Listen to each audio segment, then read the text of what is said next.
जय मसीह की। मेरा नाम है पास्टर राजेश केदारी। सबका इस वीडियो में स्वागत हो। यीशु मसीह आपको, आपके फैमिली को आशीष करे और सुरक्षित रखे। आज का संदेश आपको आशीष करेगा और ये कुछ अलग संदेश है और इस संदेश से बहुत सारा चीजों को आप जानोगे, क्योंकि जो न्यूज चैनल में बताया जाता है, जो मूवीज में बताया जाता है, जो किताबों में बताया जाता है, ये पूरी जानकारी नहीं है। पूरी जानकारी जो है वो हमें बाइबल में मिलेगी।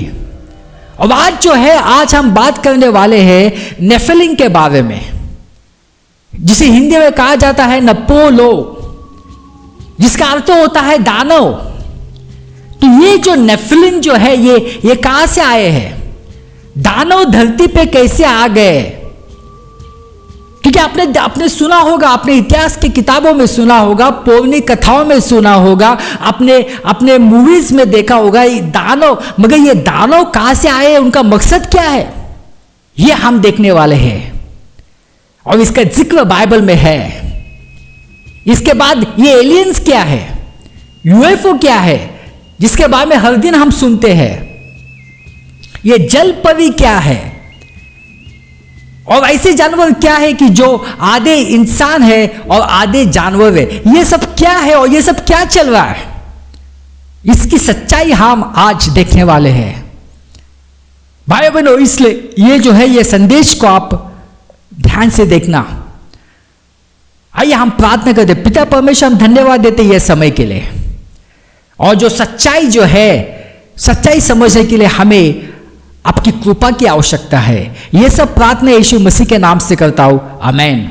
आइए हम जाएंगे इफिसियों अध्याय 6:12। क्योंकि हमारा यह मल युद्ध लहू और मांस से नहीं है, परंतु प्रधानों से है, अधिकारियों से है, और इस संसार के अंधकार के हाकिमों से और उन दुष्टता की आत्मिक सेनाओं से है जो आकाश में है। भाइयों बहनों, आपका जो युद्ध जो है ना, वो कोई दूसरे इंसान से नहीं है। आपका दुश्मन कोई दूसरा इंसान नहीं है। आपका दुश्मन आपका पड़ोसी नहीं है। आपका दुश्मन आपका ऑफिस का कलीग नहीं है। आपका दुश्मन जो है वो आपका रिश्तेदार नहीं है। आपके दुश्मन जो है वो आपकी पति या पत्नी नहीं है। आपकी सास या आपकी बहू नहीं है। आपका जो दुश्मन है वो है दुष्टता की आत्माएं जो आकाश में है। भाई बहन, बहुत सारे लोगों के जीवन में कुछ नहीं हो रहा है। उनका घर में जो है वो शांति नहीं है। उनके जीवन में शांति नहीं है। क्यों? हो सकता है आपके जीवन में आज शांति नहीं है, आपके परिवार में कुछ नहीं हो रहा है। इसकी वजह क्या है? इसकी वजह यह है कि ये जो दुष्ट का जो आत्माएं है, उनको अपने जीवन में आने के लिए अनुमति दी है। हम अनुमति कैसे देते हैं? जब हम ऐसी चीजें करते हैं जो हमें नहीं करनी चाहिए। जब हम व्यभिचार करते हैं किसी दूसरी स्त्री के साथ, दूसरे पुरुष के साथ जो हमारा पति और पत्नी नहीं है। जब हम वेश्याओं के पास जाते हैं, जब हम गंदी चीजें देखते हैं मोबाइल पे, जब हम गाली देते हैं, जब हम समलैंगिकता में होते हैं, जब हमें दिल में नफरत होती है, जब हम किसी को माफ नहीं करना चाहते, तो हम क्या करते हैं? ये सब जो अंधकार के जो आत्माएं हैं, जो दुष्टता की जो आत्मा है, उनको अनुमति देते हैं। उनको कहते हैं आ जाओ मेरे जिंदगी में, और वो आके तहलका मचा देते हैं। भाइयों बहनों, इसलिए बहुत ही आवश्यक है कि आपको प्रार्थना करना बहुत आवश्यक है, आपको बाइबल पढ़ना बहुत आवश्यक है, आपको यीशु मसीह के नजदीक रहना बहुत आवश्यक है। क्योंकि जब आप नजदीक रहेंगे तो ये जो दुष्ट के जो आत्मा है वो आपके नजदीक नहीं आ सकेगी। मगर आप जाएंगे ऐसी जगह पे जहां पे आपको नहीं जाना है, आप गलत चीजें करोगे, तो वो आएंगे और वो तहलका मचाएंगे और आपको पता ही नहीं चलेगा क्यों ऐसा मेरा जीवन हो रहा है। पहले तो बहुत अच्छा था, मगर अभी ऐसे क्यों हो रहा है? आपका जो युद्ध है वो लहू और मांस से नहीं है। आपका युद्ध जो है वो दुष्टता की आत्मिक सेनाओं से है जो आकाश में है। तो तो आज हम बात करने वाले हैं नेफिलिम के बारे में। नपोलो दानव, ये जो है ये कैसे आ गए धरती पे। भाई बहनों, आपको मालूम होगा कि लूसीफर के साथ कुछ स्वर्गदूतों ने परमेश्वर के खिलाफ बगावत की और परमेश्वर ने क्या किया, उनको स्वर्ग से निकाला और उनको पृथ्वी पर उनको ढकेल दिया। तो ये जो गिरे हुए स्वर्गदूत जो है, जब वो धरती पे आ गए तब उन्होंने मनुष्य की पुत्रियों को देखा, उनको वो पसंद आए, जिससे चाहे उनके साथ उन्होंने विवाह किया, संबंध रखा, और जो संतान जो उत्पन्न हो गई वो हो गई दानव, नेफिलिम। तो वहां से जो है ये सब दानव आ गए। आइए हम पढ़ते हैं उत्पत्ति 6। फिर जब मनुष्य भूमि के ऊपर बहुत बढ़ने लगे और उनकी बेटे उत्पन्न हुई, तब परमेश्वर के पुत्र ने मनुष्य की पुत्रियों को देखा कि वे सुंदर है, और उन्होंने जिस जिसको चाहा उनसे विवाह कर लिया। उन दिनों में पृथ्वी पर दानव रहते थे। और इसके पश्चात क्या लिखा है, ये नूह के जो समय था उसके बारे में बात कर रहे, यानी तभी पृथ्वी पे क्या थे, दानव थे। मगर उसके बाद आपको मालूम है कि 40 दिन बरसात हुई, उसके बाद भी ये दानव थे।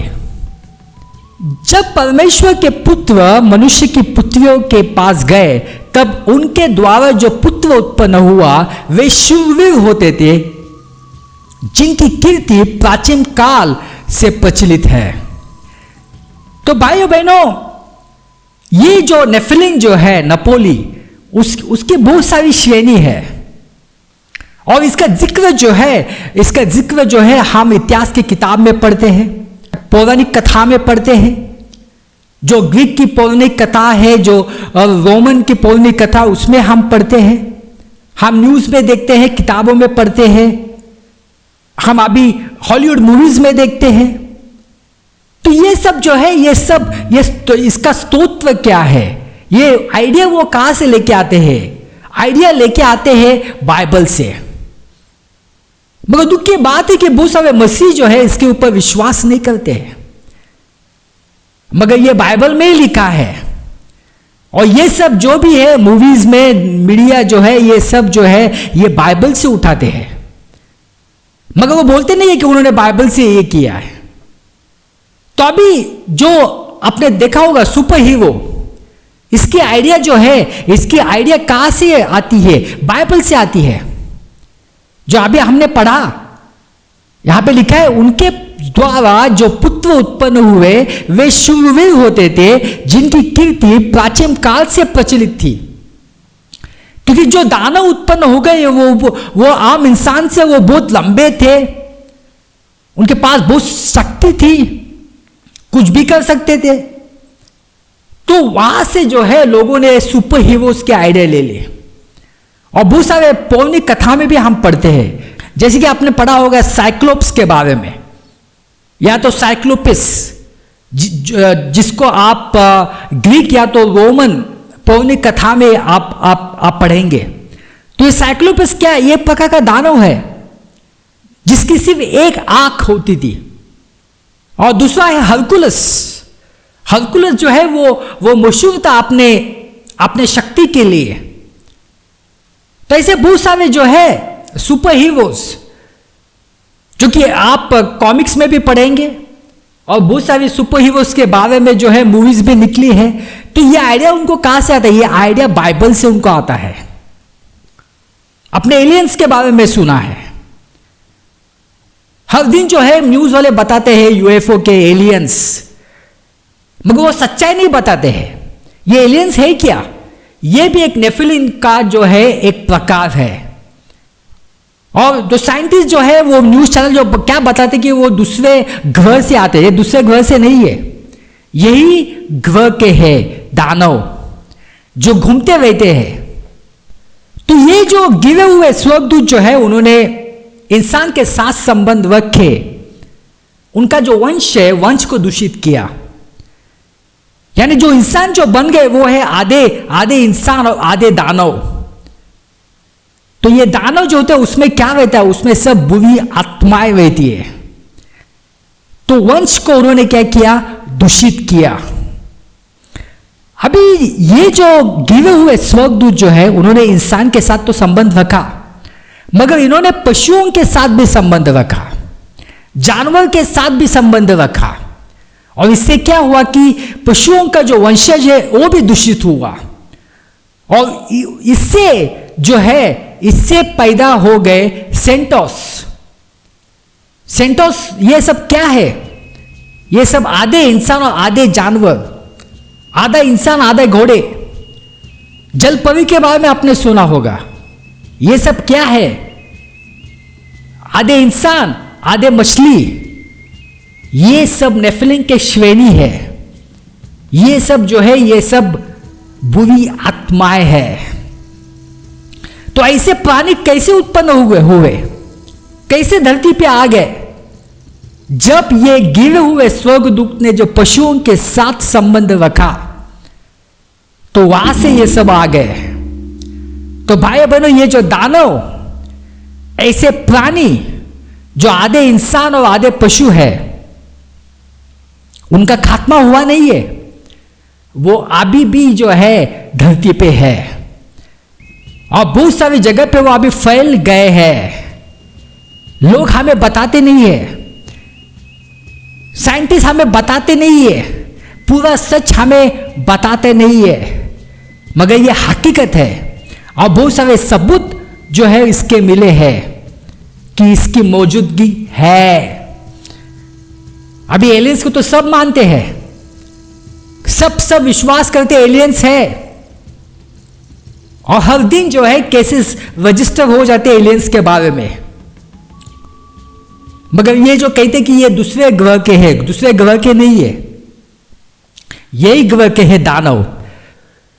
तो आइए हम पढ़ते हैं कि कैसे जो गिवे हुए स्वर्गदूत जो है उन्होंने जो पशुओं का वंश कैसे को उन्होंने खराब किया। आइए हम पढ़ते हैं। हम जाएंगे यहूदा एक साथ।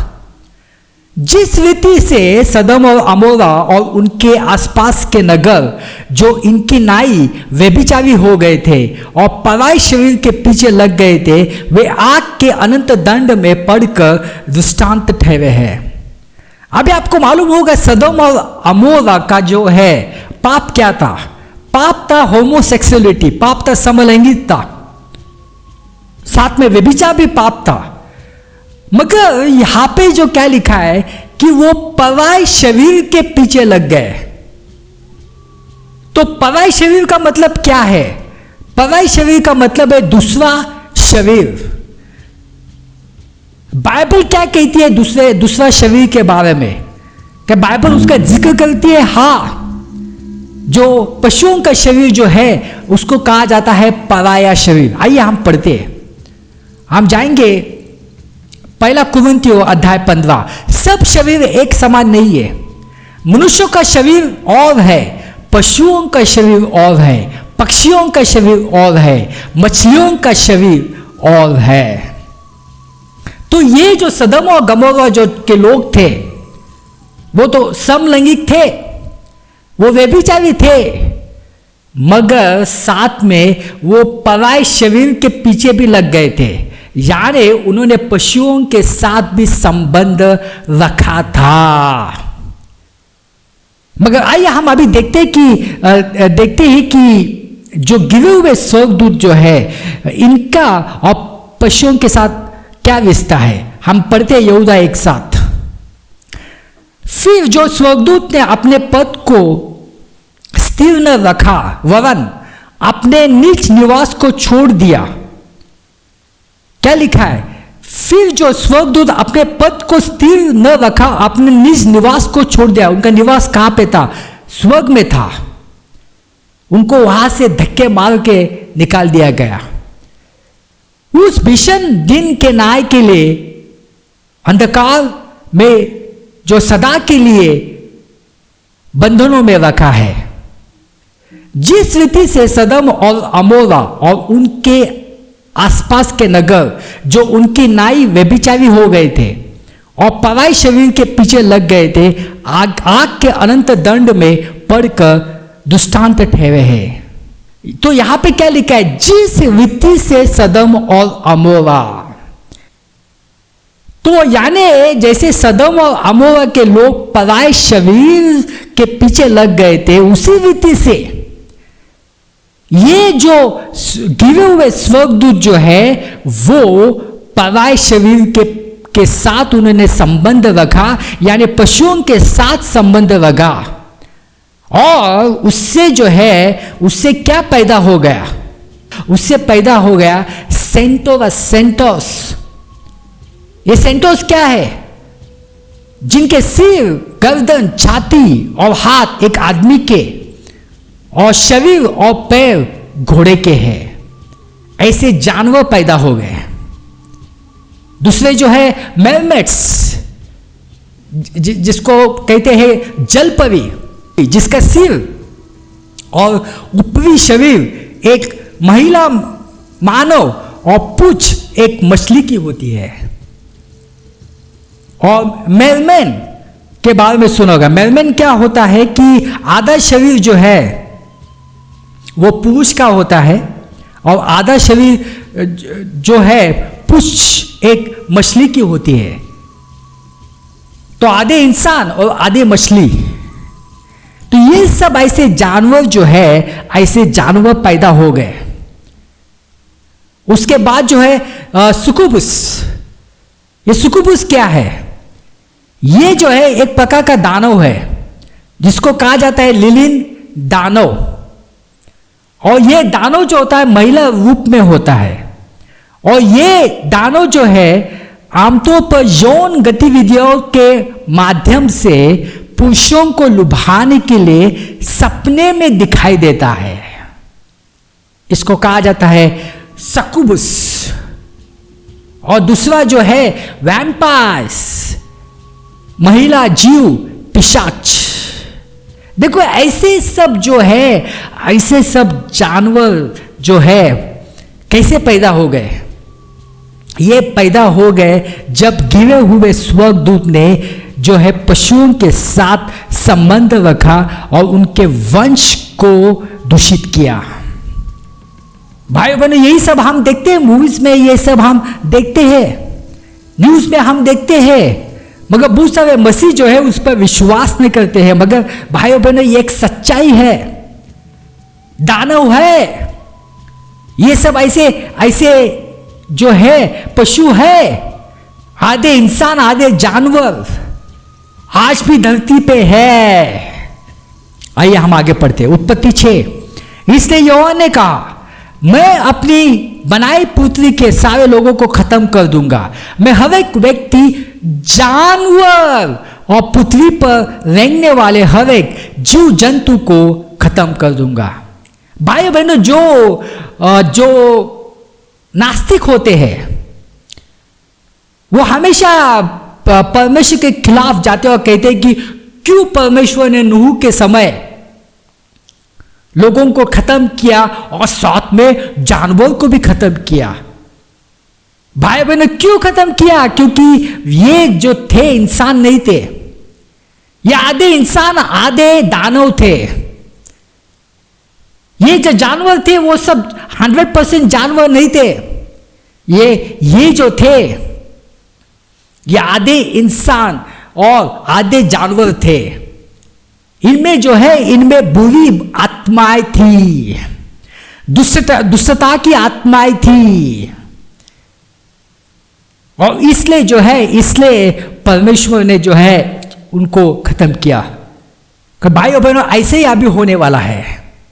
उत्पत्ति 6:4। उन दिनों में पृथ्वी पर दानव रहते थे और इसके पश्चात, यानी 40 दिन जब बारिश हुई तो उस बारिश में सब दानव जो थे, ये सब नेफिलिम की जो अलग अलग जो श्रेणी थी, जो प्रकार थे, वो सब खत्म नहीं हुए। और 40 दिन बारिश के पश्चात भी नेफिलिम थे, दानव थे, जिसका जिक्र बाइबल में किया है। आइए हम उसको पढ़ते हैं। हम जाएंगे व्यवस्था विवरण अध्याय 2 20-21। ये क्यों आवश्यक है? क्योंकि ये जानने के लिए कि ये दानव ऐसे जो पशु जो है वो आज भी धरती पे है। हम इसको नजरअंदाज नहीं कर सकते। वो देश भी वपाइयों का गिना जाता था, क्योंकि अगले दिनों में वपाई, जिन्होंने अमोनी जमजुमी कहते थे, वे वहां रहते थे। वे भी अनिकियों के समान बलवान और लंबे लंबे और गिनती में बहुत थे, परंतु यहोवा ने उनको अम्मोनियों के सामने से नाश कर डाला और उन्होंने उनको उस देश से निकाल दिया और उनके स्थान पर आप रहने लगे। यहां पे क्या लिखा है कि वे भी अनिकियों के समान बलवान और लंबे लंबे और गिनती में बहुत थे। ये सब क्या थे? ये सब नेफिलिम से आए थे। ये सब नेफिलिम थे। अब यहां पे क्या लिखा है? वे भी अनिकियों के समान। अनिकियों के जो है ये उनका वंश कहां से है? नेफिलिम से है। तो इसका मतलब है कि जो बाढ़ के बाद भी ऐसे बलवान लंबे लंबे जो दानव धरती पे थे। आइए हम आगे पढ़ते हो। फिर हमने वहां नपीलों को, अर्थात नपीली जाति वाली अनाकवंशियों को देखा, और हम अपनी दृष्टि में तो उनके सामने टिड्डे के समान दिखाई पड़े थे, और ऐसे ही उनकी दृष्टि में मालूम पड़ते थे। भाई बहन, आपको मालूम होगा जब यहूदी लोग मिस्र देश से निकले, 40 साल जो है वो रेगिस्तान में जो है वो भटक गए थे, क्योंकि उन्होंने परमेश्वर के साथ बगावत की थी। मगर अभी 40 साल के बाद एक जगह पे आए और परमेश्वर चाहते थे कि वो जो है वो कनान में बस जाए। तो मूसा ने कहा कि जाओ और उस जगह को आप देखो। तो जब वहां पे गए तो अभी ये जो कनान जो था, ये फिनिशिया साम्राज्य का हिस्सा था, और उसमें जो है उस जगह पे जो अनाक वंशियों जो है वो रहते थे, और उनका वंशज कहां से था? नेफिलिम से था। तो इसलिए जब यहूद वहां पे गए तो उन्होंने देखा कि ये तो जो है ये तो दानव है, यहां पे हम कैसे उनको यहां से निकाल सकते हैं? ये सब डर गए। और जैसे आपको मालूम है कि जोशुआ और कैलेब वो डर नहीं गए। मैं कहने का मतलब क्या कि वहां पे दानव थे, वहां पे नेफिलिम थे। आमोस 2:9, मैंने उनके सामने से एमोरियों को नाश किया था, जिनकी लंबाई देवदारों की सी और जिनका बल बांज वृक्षों का सा था। तो भी मैंने ऊपर से उसके फल और नीचे से उसकी जड़ नाश की थी। क्या लिखा है यहां पे? कि उनकी लंबाई जो थी वो देवदारों के पेड़ के बराबर थी।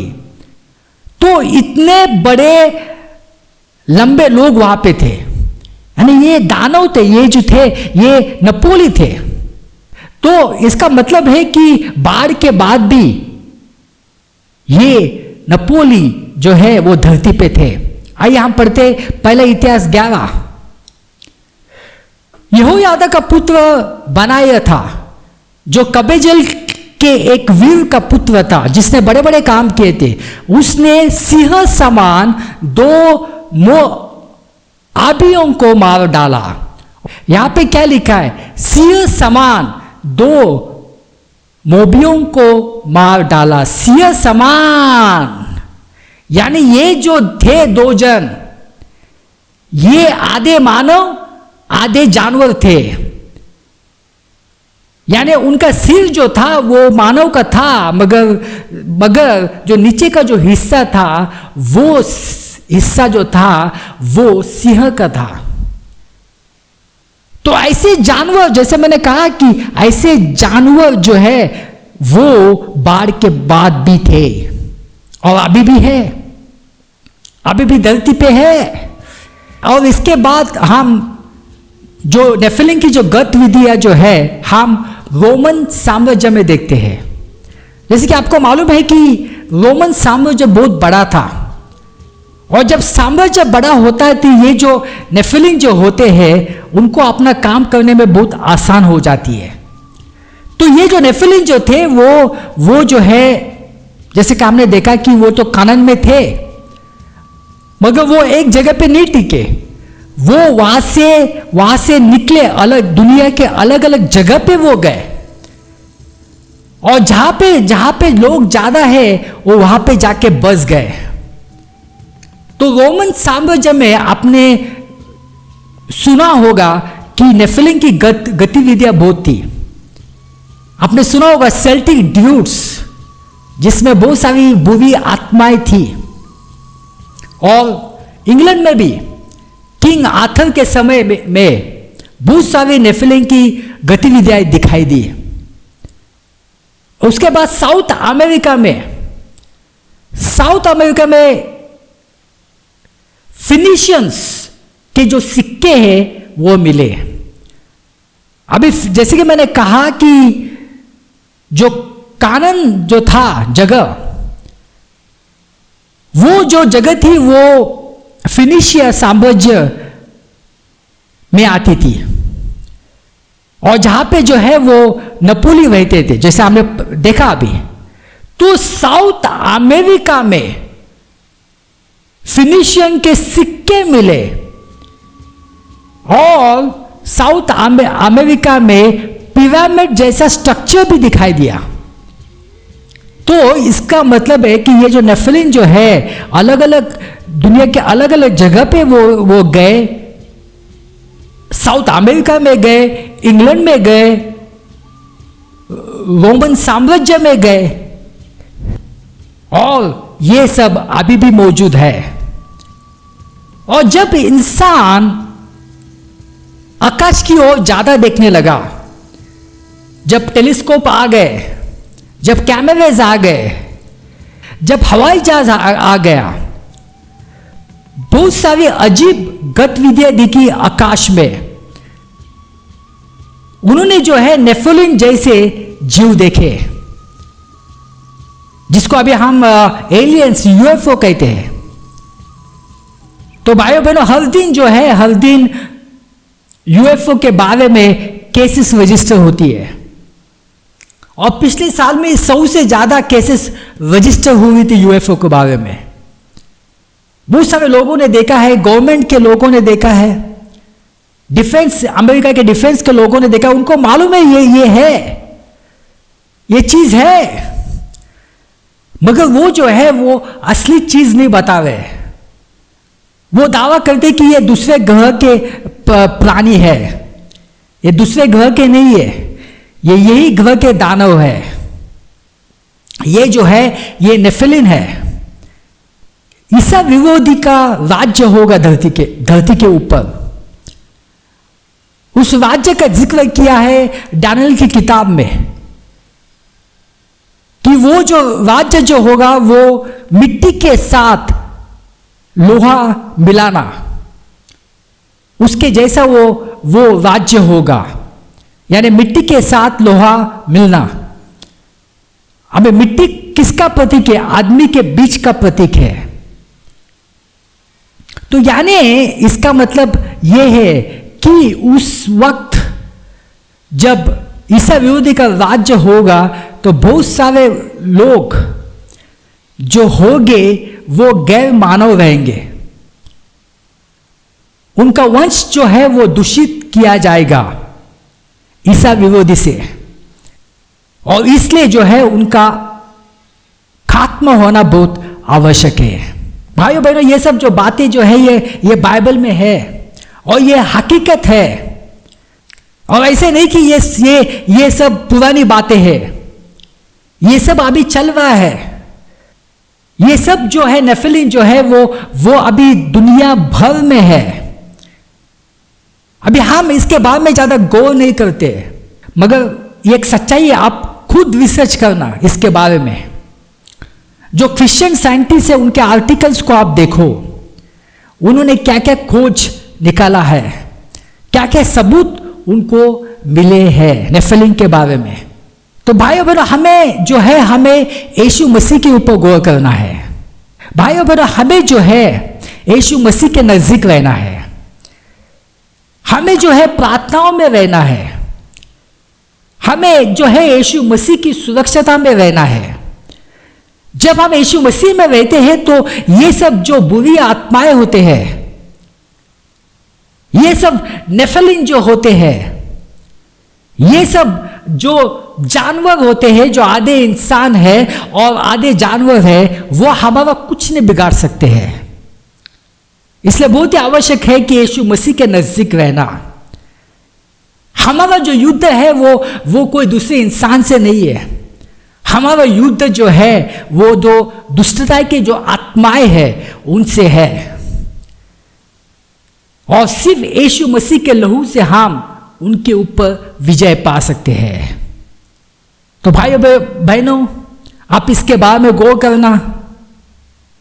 यह हकीकत है और यह दुनिया में फैल गया है, अलग अलग जगह पे फैल गया है।